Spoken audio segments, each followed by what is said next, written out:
Hello, and welcome to the latest in a series of video recordings and conversations from the Good Faith Cybersecurity Researchers Coalition.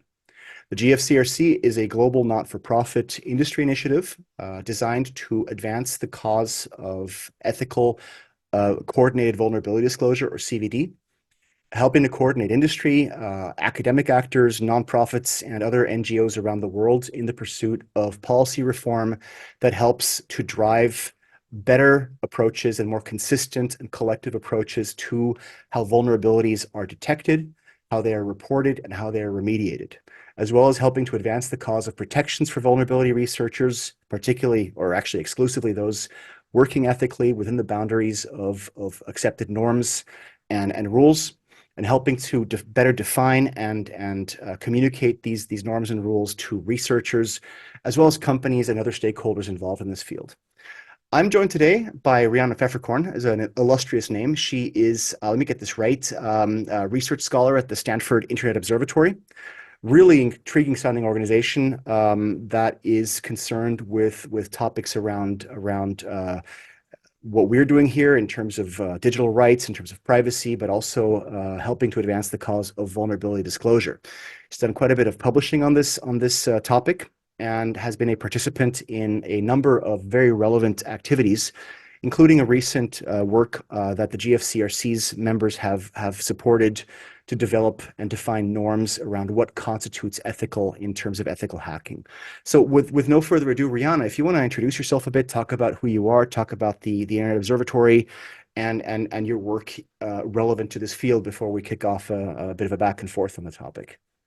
Yeah, sure. Thanks so much for having me on. It's a pleasure to be here. Riana Pfefferkorn, as said, I'm a research scholar at the Internet Observatory at Stanford University here in California in the United States.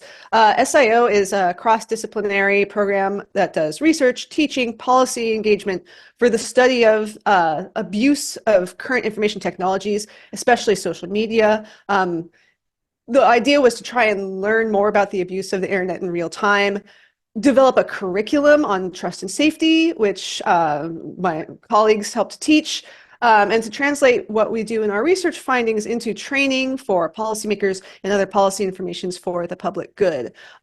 So a lot of my work at the Internet Observatory has focused on encryption policy, which is what I came to Stanford to focus on originally. Gosh, over 8 years ago now, prior to which I was a lawyer in private practice at a large tech law focused law firm here in the Bay Area. And my interest in cybersecurity really goes back to probably at least high school, when I just happened to be online internet friends back when that was a weird, sketchy thing to be with somebody with a bunch of the cypherpunks at the time, sort of early hackers. My first DEF CON was in 2002.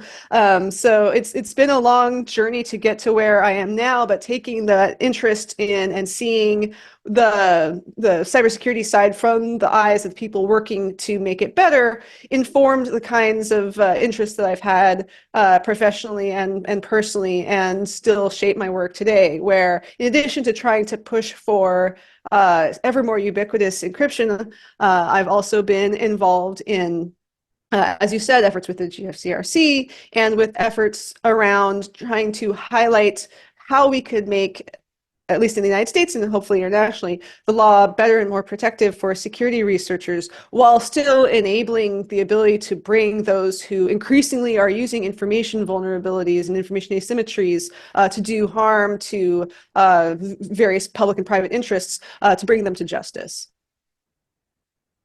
Thank you very much. I'm gonna overlook the fact that my alma mater is up the road and one of the rivals, so go Bears. Plus, you're making me feel old by referring to DEF CONs in 2002. Thanks for that.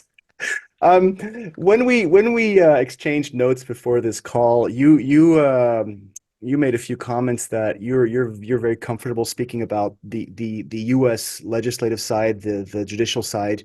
I'm also very grateful that I'm able to talk to somebody who comes from a legal background in this regard, because ultimately it's not just a norms issue and a technology issue, it's also very much a legal and policy issue.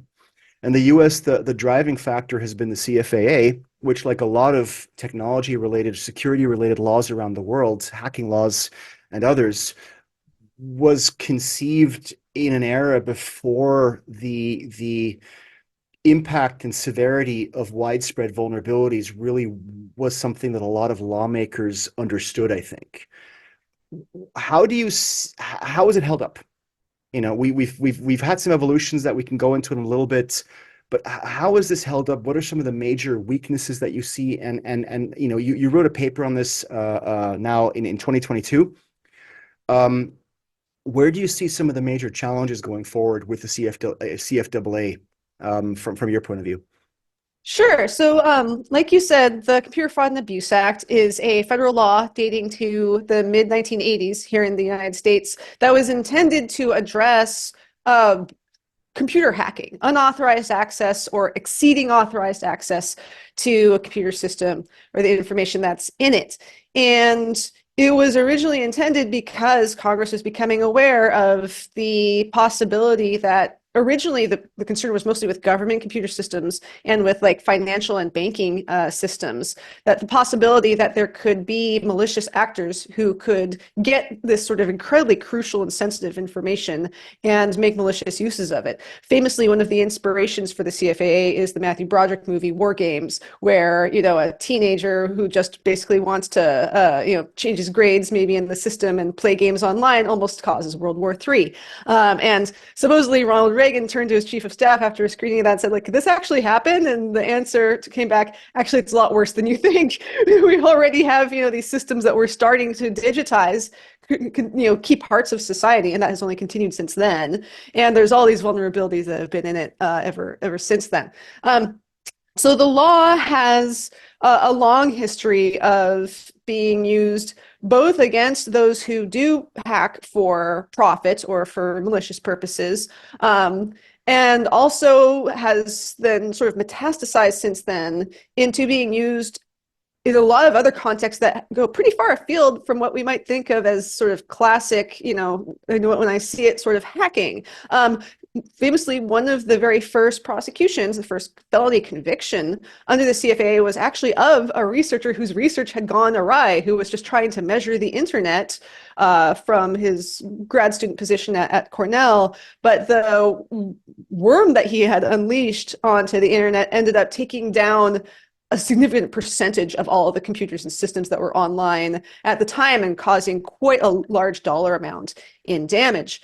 Things worked out okay for him. He's a tenured professor at MIT. He also helped found Y Combinator, so I think he's doing fine, showing that, you can always be rehabilitated after you've paid your debt to society. But nevertheless, it was one of a non-zero number of instances where researchers have been threatened with or actually had criminal charges or civil lawsuits filed against them. This has been especially a concern about the misuse of the CFAA since the addition a few years after the law was originally created of what we call a civil cause of action, the ability for private parties to sue one another for CFAA violations. So instead of it being solely the province of criminal prosecutors to bring criminal charges, it's now possible to bring a lawsuit that includes CFAA claims against somebody. And academic studies of the sorts of civil claims that have been brought show that often they overlap with some other theory of the law, of various other causes of action, and that it has become more of a cudgel for use in especially competitive contexts to sue departing employees, to go after competitors, or to try and turn it, in my own experience, defending against lawsuits that include CFAA claims when I was in private practice, to try and turn it into kind of a catch-all online privacy type law, which it wasn't intended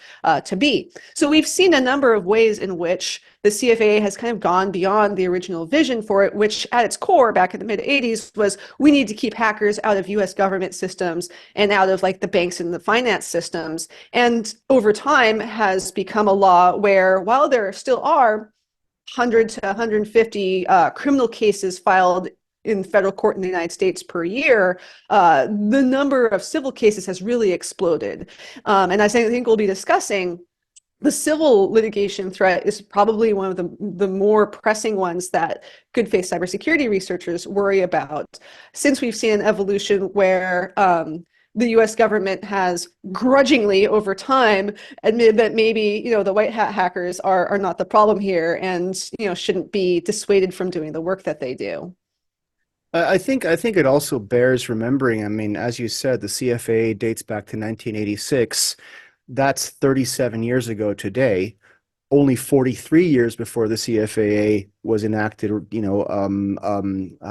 Thomas Watson made his infamous prediction that there's room for maybe 5 computers in the world. And, speaking of making me feel old, I remember a time when I was told by people in the know that a lot of US government systems on what was then the internet didn't really have much in the way of protection at all. So I guess in a lot of ways, this is a product of its time. I really appreciate the War Games reference, and for the kids among us, watch it. It's a good movie. So I think I'm really glad that you brought up the civil lawsuits, because this is a topic I think that is frequently and I think tragically overlooked. I think it's beyond the scope of this conversation to go into the whys of vulnerability disclosure and quick remediation being important to everybody. I think that's a given, and if not, then we're happy to discuss that in a separate video. But very often, I think the focus is on prosecution. It's obviously a major issue, but what's frequently overlooked is the chilling effect from being able to shut down a researcher in a civil court of law. Now, you're the U.S. legal expert. I'm very far from that. What are some of the challenges? I mean, obviously being sued is a bad thing, but if you're anything from an academic researcher to an industry researcher, just some idiot kid like I was at some point, what happens? What are the dangers? I mean, you find some cool bug, you're really proud of it, and you try to get it reported, and then what? So what are the consequences under this legal framework? Sure. So I'll preface this by saying, of course, none of this is legal advice. I'm a lawyer, but I am not anybody's lawyer right now. Certainly nobody listening to this. That's how you detect a real lawyer, by the way. That's right. Not legal advice. This is something where I think the structure of, especially the US legal system, is a significant contributor to why it is risky, potentially still to this day in 2024, to conduct good faith research, which is, in the US legal system, it's very easy for basically anybody to sue. If you have a few $100, you can file a lawsuit in federal court. And sometimes you can even get that waived, if you are proceeding in your own name, you don't have a lot of money. One thing that I think may make the United States very different potentially from other countries in the EU, for example, is that we have a rule where each side bears its own costs. So whereas in other societies, you may be dissuaded from filing a frivolous or retaliatory lawsuit against somebody by the fact that you might have to bear the other side's costs, including their attorney's fees and all the fees associated with going to court if you lose. In the United States, typically that's not the case. The default is that each side just walks away, carries its own costs, and because getting sued can be very expensive, because to be honest, lawyers like me tend to not be very affordable for the vast majority of people who are just regular middle-class schmoes. It can be a significant threat and a significant, silencing effect on people, even to contemplate the idea that they might get sued, much less to actually receive, a threatening letter from a vendor who doesn't like either the results of your findings, that you've found a vulnerability in their system, or just the fact that you did it at all. We still live in a world where all too often the response to somebody trying to report and say, hey, I found this vulnerability, whether it's in the course of actually looking for vulnerabilities, or I know a lot of researchers who they just stumble across something. They're not even trying to find vulnerabilities. They're doing something else entirely. They're just trying to use the vendor's product or look something up on a website or whatever. And they just find this. And often their first response is, oh God, now what? How can I do this safely? I need to tell somebody, but what happens to me? And all too often, the response is thinking that the person who's trying to tell you in good faith about something so that you can fix it, that they are somehow threatening you or that they were hacking you. I think this has gotten better over time, but it's still a not uncommon knee-jerk reaction, which is to think this person was trying to hack our systems, and in disclosing this vulnerability to us now, this is some sort of shakedown effort, and they're trying to, extract a ransom from us or something like that in order to keep it quiet.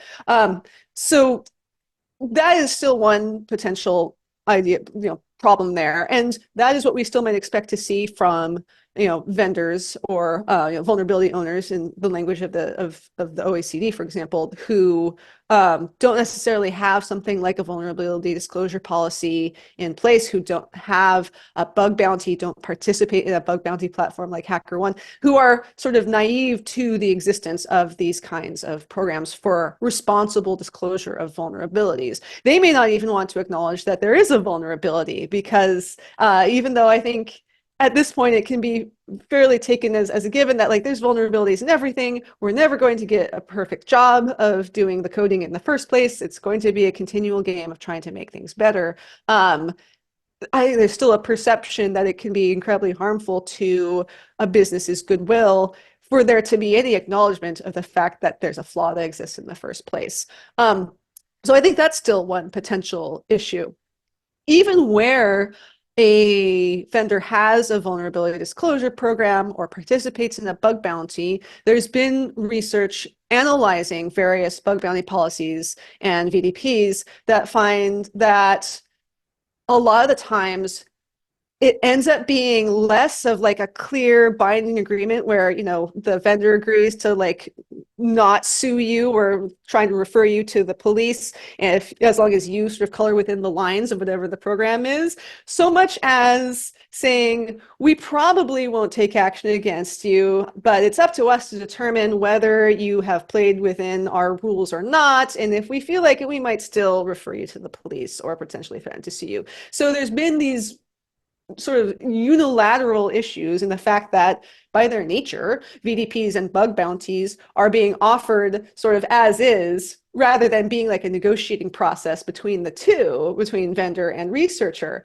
And that means that a lot of these policies and their rules tend to shift a lot of the allocation of legal risk onto the researcher without necessarily providing actual ironclad protections against being either criminally or civilly liable in the event that the vendor doesn't like whatever the researcher has done or thinks that they somehow haven't played by the rules. So the consequences for a researcher of a vendor deciding, no, actually, I'm not going to pay out this bug bounty to you. In fact, I'm going to refer you to the cops, are going to potentially be a lot worse for the researcher than for the vendor, just because they may be going against what they said they were going to do in the terms of their bug bounty. I'm glad you mentioned that, because I mean, if you just for fun, I just quickly did a Google search for criticism of bug bounty programs. I know several of these. You know several of these. Many of the people watching this know several of these, but it's predictable for something that is, let's say, comparatively new, even though versions of this have been around for years, where it's still sorry, no pun intended, working out the bugs.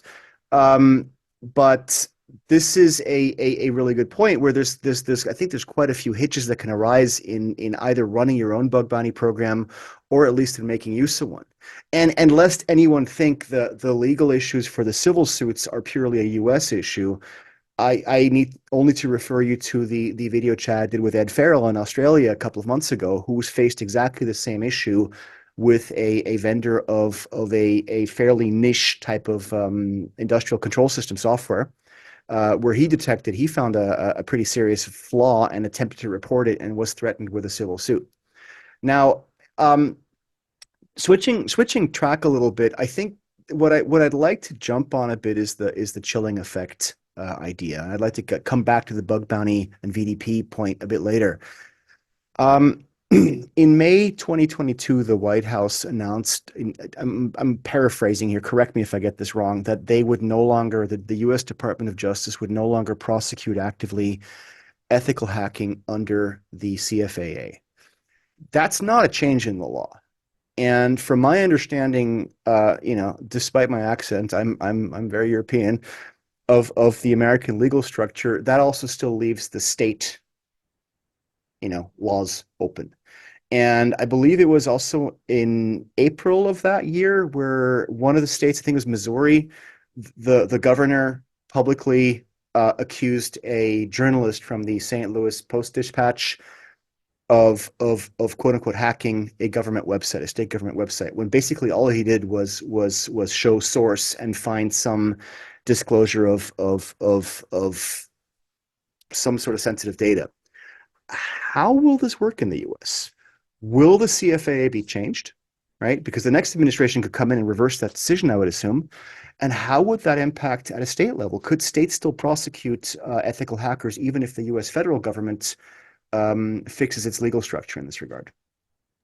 Yeah, I mean, I think you've hit the nail on the head. So, as you said, the Department of Justice, or DOJ for short, issued a revised policy to a previous charging policy they'd already had in place about the CFAA, which they issued in response to a Supreme Court decision in 2021 that narrowed the scope of the CFAA to be less broad than the DOJ had advocated in the Supreme Court for it to be. But in recognition of that change, one of the revised portions of the DOJ's charging policy for whether or not federal prosecutors should bring charges under the CFAA was to say that the prosecutors should decide not to prosecute if, on the available evidence, it looks like their person's conduct was intended to be good faith security research. And there, the DOJ was borrowing the definition of good faith security research from the DMCA, the Digital Millennium Copyright Act, a different law that has periodic exemptions that allow things like security testing,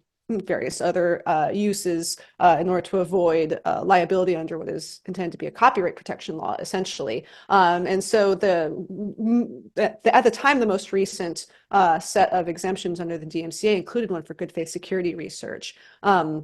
And so that is what the DOJ had adopted in saying this should also be the policy for deciding whether or not to charge somebody under the CFAA. But as you say, that is just a policy. It's not an actual change in the statutory language. The statutory language of the CFAA has been changed repeatedly over time, but typically to make it encompass more rather than less. Interrupt you for the legal idiots. Yeah, of course. What is a statutory change in this? Oh, sure. Yeah, just to say, because it's not a change to the wording of the statute itself, right? This is a gloss essentially that the DOJ is putting to say, here's how we are going to go about deciding whether to bring CFAA charges under the law as it's been interpreted. So you have like the law of the statute, which is very broad and has historically had a big chilling effect because of how broad and how vague it has been interpreted to be. The courts over time have gone in various directions about how to actually read all of these different terms in the law. And in 2021, the Supreme Court resolved a split among various courts of appeals about how broad the law should be when it comes to exceeding authorized access and whether merely violating the terms of use policy, for example, is a federal crime rather than just a violation of what's supposed to be a contract, right, a policy. And so in reining that in, that brought a judicial narrowing to the statutory language.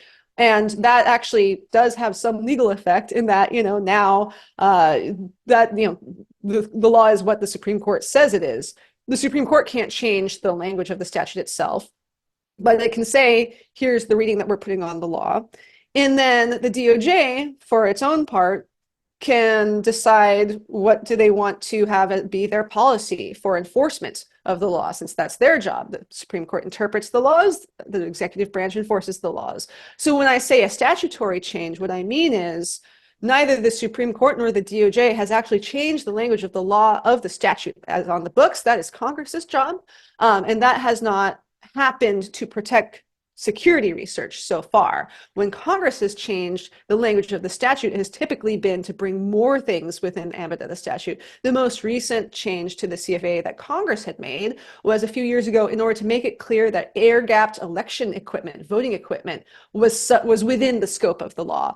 A lot of commentators thought that was probably covered anyway, but as a belt and suspenders measure in 2020, very important election year, very important for cybersecurity, Congress said, we want to make it clear that, air gap voting machines also are part of the sorts of computers that are covered by the law. But I digress. The reason that the DOJ had made this policy change was in response to that Supreme Court case. And so the DOJ, like the Supreme Court, is trying to say, well, we're not going to go out to the widest possible aperture that we could put on the statutory language, especially as it comes to security research. We're saying we should hold back and not bring prosecutions where it looks like somebody is trying to help, essentially. But like you said earlier, John, not only does that only constitute a policy change, it's one that could be rolled back by a future White House, by a future Attorney General, if they decide they want to take a different tactic. It doesn't even necessarily bind prosecutors' hands. It's guidance that the prosecutors around the country are supposed to follow, but it doesn't necessarily mean that no prosecutor nationwide is ever again going to try and charge a security researcher, even if the folks in DC at the head of the Justice Department might not want that to be what happens. And like you said, it doesn't bind state prosecutors because a lot of states have their own anti-hacking laws, some of which are quite similar to the federal CFAA. And like you said, even since the Supreme Court's decision interpreting federal law, we've seen instances of researchers being threatened under state laws for activities that look pretty clearly like good faith research. In the case of the journalist that you mentioned, being threatened for trying to responsibly disclose a vulnerability that put the personal information of a lot of state employees at risk on a state agency website that contained a fairly, as you noted, a garden variety vulnerability rather than being some sort of really sophisticated or nuanced flaw that it would take a lot of expertise to find and know how to exploit. And the response, rather than thank you, was for the governor himself to threaten prosecution against this journalist. And it took something like a year for the actual prosecutors, in the relevant jurisdiction within Missouri to say, we're not going to charge this guy. But I don't even want to think about what that person must have gone through that whole time trying to defend himself and clear his name while just doing his job of journalism because of something he had found that was, a public interest, attempt to help out. In addition to the ongoing threat of potential prosecution for good faith security researchers under state laws, the DOJ policy also doesn't tie civil plaintiffs' hands. Like I mentioned, we now have a situation where for quite a long time, there have been a lot more civil CFAA claims filed in any given year than there have been criminal charges. And as I mentioned, civil plaintiffs love to play fast and loose with relatively broad interpretations of what they think should fall under the CFAA, even up to including just trying to sue your employees who are trying to leave and maybe trying to take your customer list with them, for example. Doesn't look a lot like hacking. Absolutely is the kind of thing that you see in civil complaints trying to sue a departing employee, for example, or a competitor who's building a better product than you are. It sounds like just if I can quickly, what you're saying for the example of taking employee lists along or customer lists along, that sounds more like an intellectual property.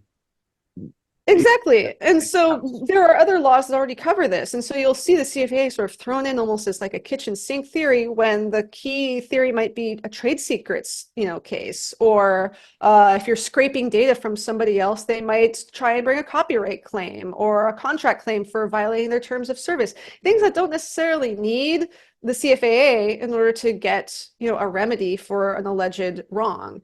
And so with the DOJ policy not applying to civil plaintiffs, there's nothing stopping civil plaintiffs from continuing to use the CFAA to try and go after researchers alongside throwing whatever other theories they might want to throw at them, such as a breach of contract claim or, depending on the facts, some sort of intellectual property claim, like you say. So this is where my paper that I wrote tries to argue for making some changes to the language of the statute itself, which is it's not going to be enough that we just have a DOJ policy that is subject to periodic changes in a world where most of the threat to researchers comes from the civil side, not from the criminal side, at least in the United States. I can't necessarily speak to other jurisdictions. It is important to find ways to tamp down on civil plaintiffs' misuse of the statute to go after good faith security research, as well as various other conduct that is untethered from the law's core anti-hacking purpose. Is this just a naive question here?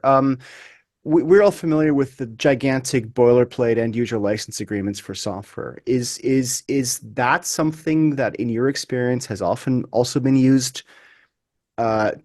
Yeah, I understand there's some debate about the enforceability of these, 5,000 page license agreements. I've never read one.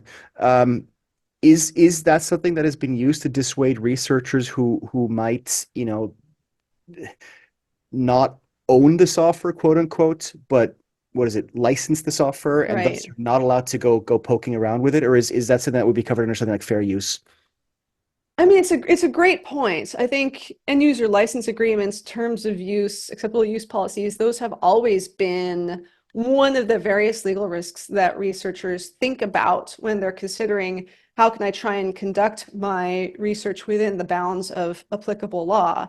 But, going back to the bug bounty question, sometimes you have terms within bug bounties or vulnerability disclosure policies that are at odds with what the EULA says. So even if you do try and read a EULA or terms of use in order to figure out, like, what am I supposed to do or what am I not supposed to do, those might conflict with what the bug bounty says you're supposed to do or not do.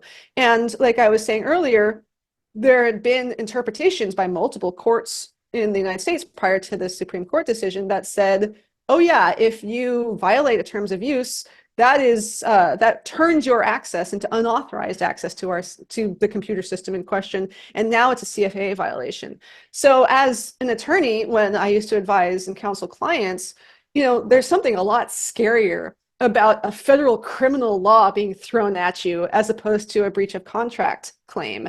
Since the Supreme Court said, no, you can't just use terms of use violations and turn those into violations of the CFAA, we have seen courts strike down attempts to continue that line of thought that, oh, you're violating my EULA and therefore that's a CFAA violation. They'll say, no, we're going to dismiss this. I've also seen a trend where a lot of the kinds of cases being filed by civil plaintiffs that previously you would have expected to include a CFAA claim don't have that in there now. They're relying on theories like breach of contract or, depending on the circumstances, a copyright infringement claim, a trademark infringement claim, where a lot of these are data scraping lawsuits.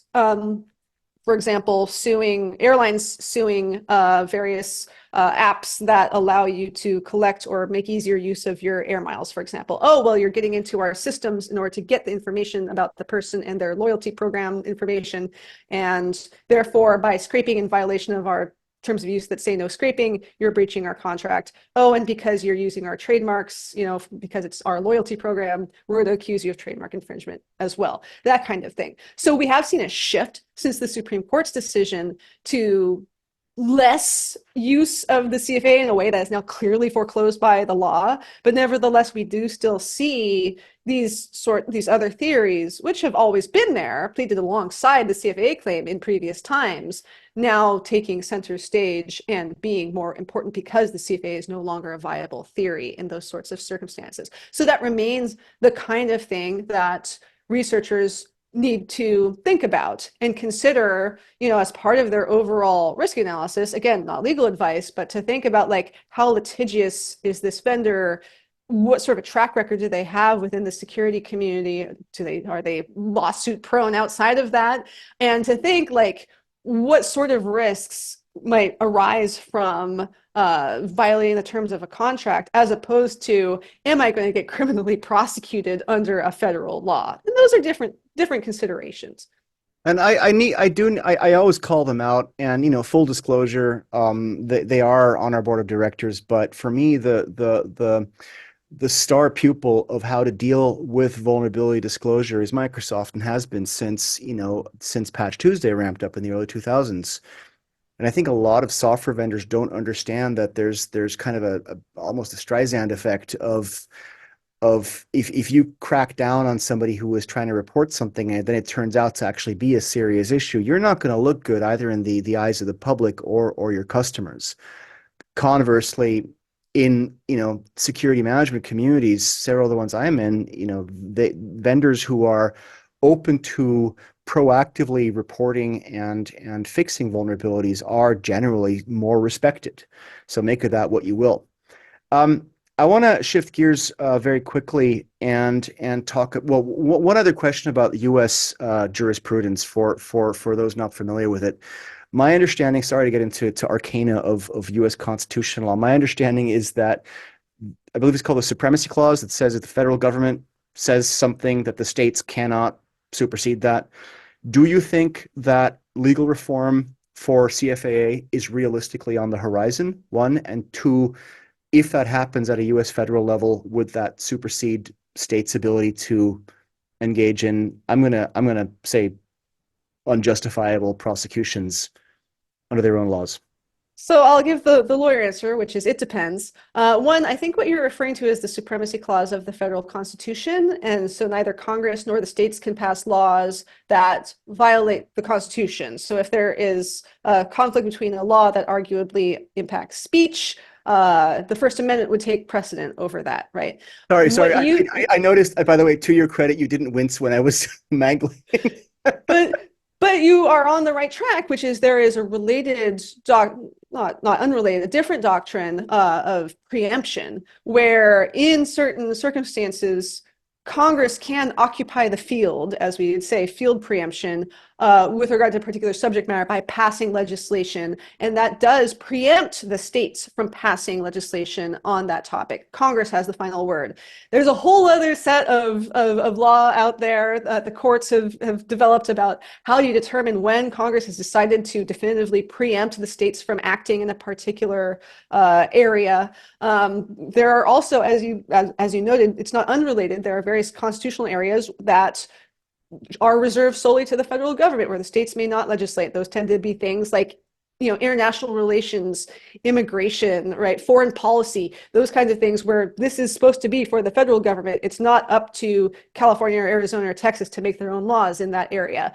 So, to your point, the CFAA, as I understand it, this is actually something that I've thought about extensively, doesn't have any preemptive language in it to keep the states from acting on their own. Like I mentioned, there's plenty of states that have their own, what I tend to refer to as mini CFAAs, where they have their own hacking laws. And those exist alongside the CFAA. And from the sorts of cases that I used to defend against, where I would have clients who were sued under the CFAA, often you would see California's state level hacking law alleged as well, which is similar but not identical to the federal law, and tended to get interpreted fairly similarly. There is certainly, it would be possible if Congress wanted to, that they could, I guess, try and add something to say, actually, this is the final word. We are intending to preempt the states with regard to federal hacking law, but I don't necessarily see that that's going to be the case. I do think there might be room for, a lot of people have recommended that there be some sort of safe harbor enacted in the law for security research. And there would be, I think, a potential place for Congress to pass a standalone law that would just apply to the CFAA, but would also apply to the DMCA or other laws that researchers worry about, that could just say there's a safe harbor for good faith security research. How you define it is the tricky part, and there's been a lot of different commentators that have come up with different language, as well as the DOJ adopting the DMCA language. Nevertheless, it might be potentially feasible for Congress to enact a law with preemptive effect that would grant a safe harbor for security research. It would be tricky to do that in a way that would also clearly apply to all of the state laws, not just to, being a carve out from the various federal laws. So I think, it's not impossible to do it if there were the political will to do it. But honestly, our Congress doesn't get a lot done as it is. They passed fewer than 30 laws in 2023, and a lot of those were things like, basically resolutions or other minor things, as well as must pass bills like making sure there's a national defense spending law, that sort of thing.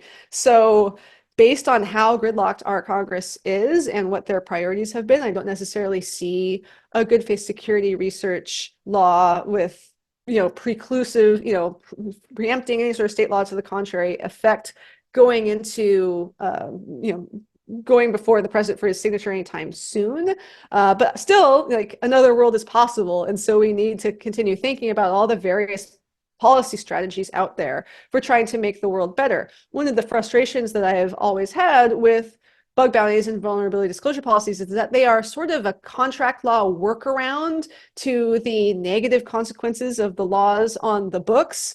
And it's like, well, instead of having to come up with some workaround that uses contract law to say we're just going to get rid of the bad stuff as applies to our particular situation, what if we just had the default be good under the federal laws so that you didn't have to contract around the bad effects of the laws on the books? So to your point, it would be great to have something on the books that stood at the federal law level, that applied to the states as well, that tried to provide better protections for good faith security researchers. And that's ultimately what I think we should be trying to work towards, rather than just accepting, well, we've got bug bounties, isn't that good enough?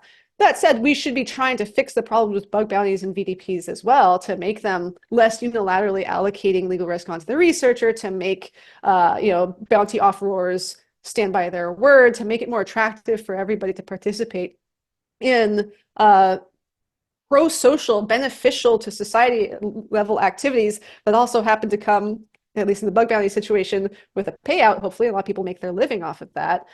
So we need to be thinking big.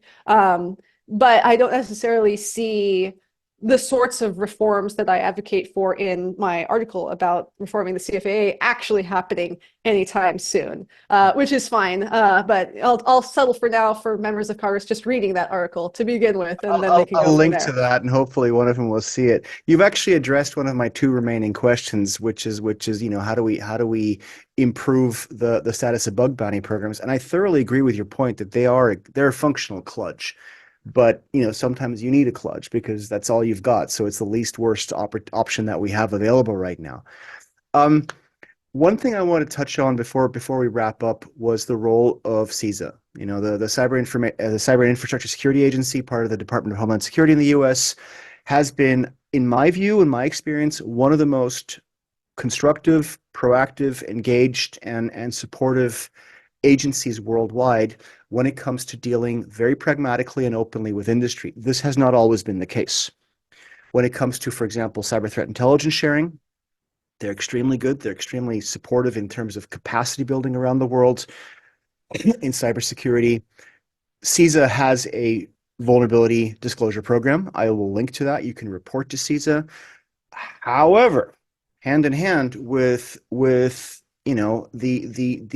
the gaps in legislation that you've mentioned, if you compare it to something like Belgium, which has been an absolute pace setter, revolutionary in reforming their own vulnerability disclosure laws, the Belgian law says that if a company that is affected by a reported vulnerability does not have a VDP, the reporter must default to the Belgian National Cybersecurity Center. I'll link to this.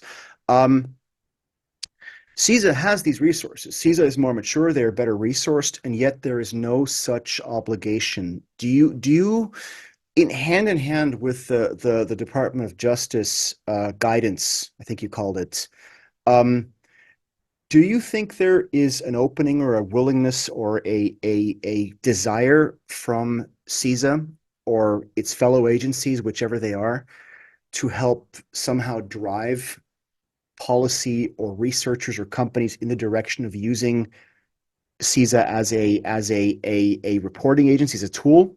Because I also want to contrast this with ENISA, the European Network Information Security Agency, which, while they have guidance on vulnerability disclosure and good practice, is primarily an advisory body. There is very little in the way of operational capability, even though the European Network Information Security Directive does push for a central vulnerability database. So my question to you is very, very long-winded, apologies, whence CISA in all of this? I've been a big admirer of CISA ever since they got started a few years ago. It has been great to see what a leader they have been in incentivizing the federal government towards having to have a vulnerability disclosure policy. You got to have one, and CISA has templates for development of that. They have played an important role, as have other federal agencies before and alongside them, such as NIST, in trying to lead the way in saying, here is the example we are going to set. this is what's going to apply to federal agencies, which again, core like thing protected by the CFAA back in the day, and also a major like number of computers and networks, and as a procurer for other software, right, also has a big role, I think, in sort of setting the tone and saying, here's what your vulnerability disclosure policy should include, here's the language that it should have in there.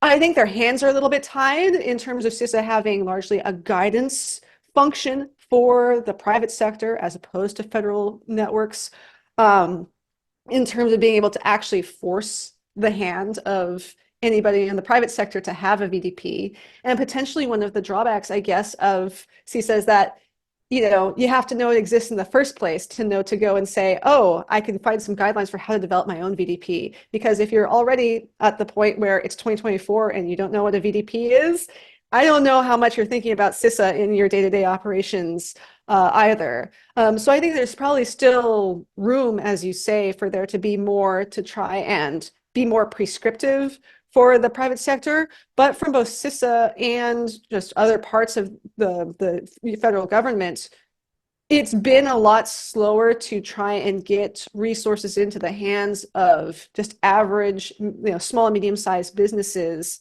rather than being able to prescriptively say, here are guidelines and regulations and cybersecurity frameworks and minimum cybersecurity requirements for critical infrastructure and for federal networks, rather than for the dentist, that you go and see, or for a medium-sized company.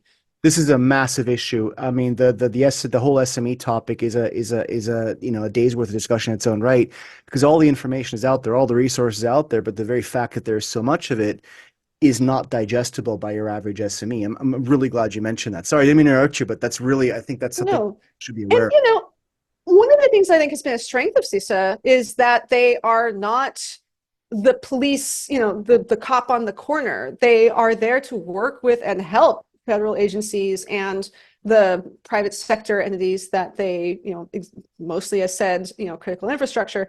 They aren't there to bring a crackdown function. And one of the things that has been such a disadvantage for the federal government for a long time has been trying to overcome the trust gap between white hat hackers and the government, because they used to prosecute our friends, and that still happens to this day.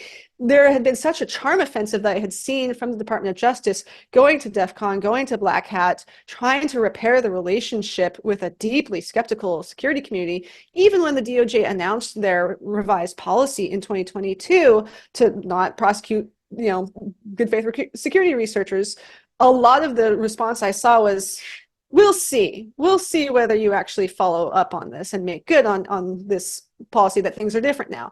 And so because CISA has extremely limited ability to make anybody in the private sector do anything, I think that operates as a strength in some ways and gives a much more trustworthy posture. And they have really built up a great reputation over the years that they've been in operation with the security community and with the various sectors that they help out, in large part because they can't bring down the hammer. And so we can see that is a limitation if you compare it to something like the Belgian model, but I think there's also benefits that it's important not to let fall by the wayside.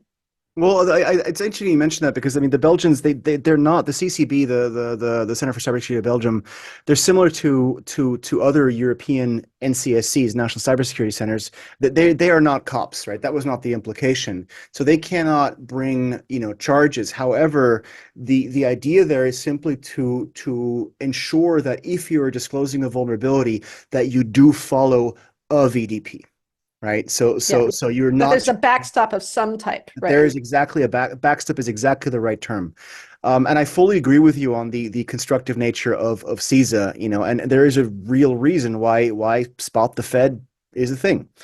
I want to wrap up with that, being respectful of your time, and want to thank you very, very sincerely for your views on this. I also want to give you a huge shout out and great kudos for your contributions to not only the ethical hacking definition. Thanks for that, and your contributory work to various other initiatives. I understand you're involved in the OECD Digital Economy Working Party output. These are some of the foundational elements of attempting to reform the not just national but global approach to ensuring that cybersecurity vulnerability research is brought to bear in a more timely and effective manner, and thus protecting everybody. I will link to the Internet Observatory's page, to your work, to your paper, as well as some of the concepts that we discussed here that you brought up. Really appreciate your in-depth legal expertise, and I apologize for mangling some of my American legal terminology. If you want to go have a drink now, it's a good time. Before we wrap up, is there anything else that you want to plug, either your own work or any related causes that you think are relevant for people to know about? Yeah, sure. I think, one place that I always really look to for guidance on, what are the legal risks is that there was a paper that was published by Sunoo Park and Kendra Albert in 2020 out of the Cyberlaw Center at Harvard that provides just an overview, a terrific, digestible, and overall concise, importantly for something produced by lawyers, guidance for security researchers to think through what risks they may be facing. The Electronic Frontier Foundation produces a lot of resources for helping security researchers as well. And the EFF is also, at least if you're in the United States, a go-to resource for somebody who does receive a threat. Even now, we see good faith security researchers getting threatened, and a lot of them have been helped out and been able to fend off the vendors threatening them, thanks to the Electronic Frontier Foundation. And I just thank you for mentioning them. I was trying to figure out a way to work the EFF into this conversation because they're one of my favorite organizations. Give them some love, give them some donations, give them a visit, EFF.org. I'm also a huge fan of them. So I appreciate that you brought them up. I'll also link to another set of resources that I stumbled across, which is actually a fairly comprehensive list of hacking related laws around the world maintained by a global legal group. No relation to any of us, but just something that I found, which is fairly interesting. With that, I want to again thank you very, very sincerely. We hope to keep you engaged in this effort. Keep fighting the good fight. Thanks for your insights and your publications, and for taking the time to join us. And I hope to stay in touch and benefit in the future from your insights and your knowledge. Thank you so much for having me.